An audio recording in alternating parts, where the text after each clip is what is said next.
Les ranking functions. Je l'ai bien fait en anglais, c'est là. Le fonction de classement en français. Alors, les fonctions de classement, il y en a 4. Il y a le row number qu'on a déjà vu, incrément unique à l'intérieur d'une partition. Il y a le rank qui retourne le rang de chaque ligne au sein de la partition d'un jeu de résultats.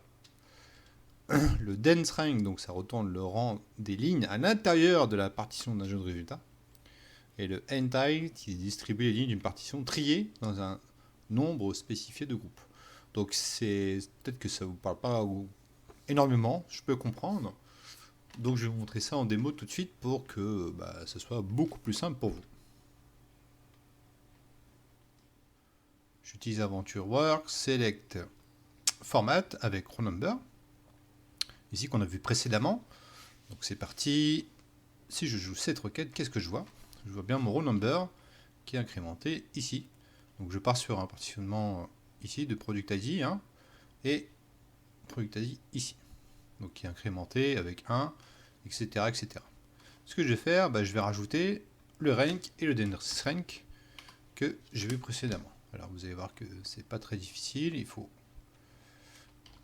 faire ceci, donc on va remplacer, c'est exactement la même syntaxe. Rank, et on va mettre une petite virgule ici, la même chose, et on va faire un dense rank. D'accord? Alors, si on joue cette requête, qu'est-ce qui se passe? Je vais faire ça pour que ça fasse quand même un peu plus propre. Hop. As dense rank. Alors, ici, on a row number et on voit qu'il n'y a pas de différence. On voit que ça va de 1, ça s'incrémente, 710, 710. Et on voit que dès qu'on arrive à 710, ici, ça repart à 1. D'accord? Donc, on va attaquer partiellement sur la colonne 711, donc ça incrémente de 1. D'accord? Donc, à quoi ça sert le rank et le dense rank si ça fait la même chose que le row number? Ce qu'on va faire, on va changer l'order by. Donc on va faire un order by. On va pas faire un order by sur la colonne c'est sale order ID, on va faire un order by sur la colonne order date. D'accord? On va changer l'order by et on va voir qu'on n'a pas du tout les mêmes résultats. Alors, ici, il faut bien regarder. Il faut voir que 710, ici, donc on a un order by avec la 31 mai, 31 mai, 31 mai, d'accord? 710, on a fait un order by sur cette colonne-là, order date, donc le row number continue, d'accord, ainsi de suite, etc., etc. Par contre, le rank, il fait 1, 1, 1, et il recommence à 4. D'accord, c'est la différence entre le row number et le rank. Donc il prend une rangée de lignes et il continue là où il s'était arrêté. Donc là, il a fait 1, 2, 3, et là, il n'a pas continué, donc il a pris le 4. Donc il repart à 4.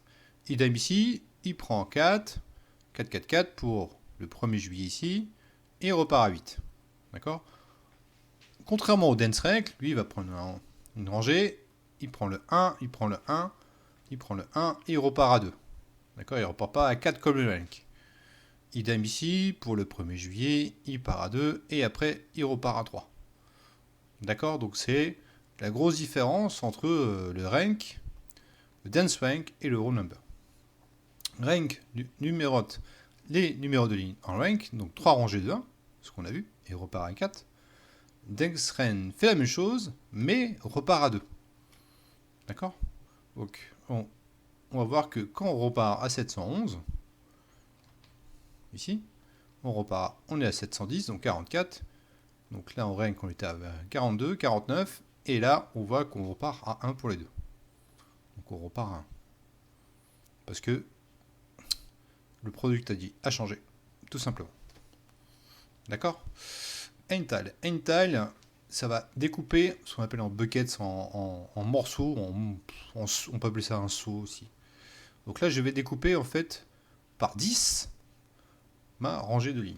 Alors, vous allez voir. Donc, ici, on a 266 lignes. Ok? Donc, on va diviser par 26. Donc, on va faire 266 divisé par 10. Et on va voir que à la 26e ligne, ici, on part, même la 27e, on repart à 2. D'accord, donc il a divisé 266 lignes par 10. Donc, ici donc, 52, 54, on repart à 3. Donc il a divisé par 10. Donc ça va découper en fait en plusieurs fragments. Le fragment que vous avez choisi, par exemple ici, si je mets 2, là je vais mettre 2, s'il veut bien. Donc 266 divisé par 2, ça fait 133. 133, on va voir qu'à 133, par magie, il repart à 134 ici. D'accord? Donc si vous avez besoin de ce genre de requête, pour diviser en fonction de ce qu'on appelle en bucket, le nombre de buckets que vous voulez, et ben c'est Eintal qu'il vous faut.